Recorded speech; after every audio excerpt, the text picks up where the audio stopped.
อะไรบุลลาคือเนาะเวลาหาข้อว่าใหญ่เนาะอ๋อพี่เล่ซาลูกันเนาะแล้วพี่น้อง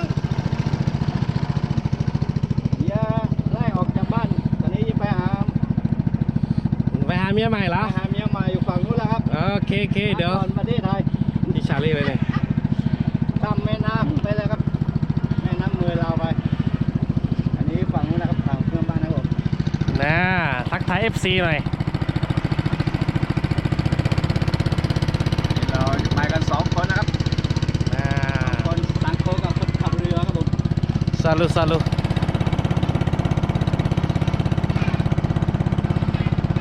เดินทางไปอีกประมาณ2 กิโลจบคลิปแค่นี้ก่อนนะครับ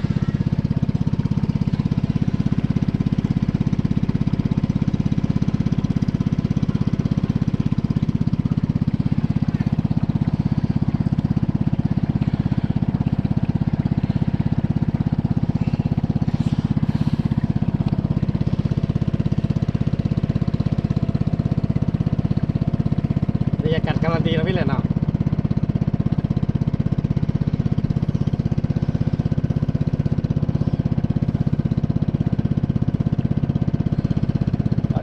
Talonnya. Dia balik main talonnya.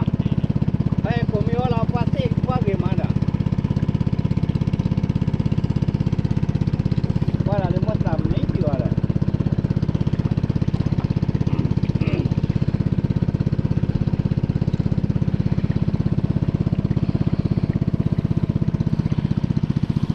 Wala doanya dua masalah itu doang aja.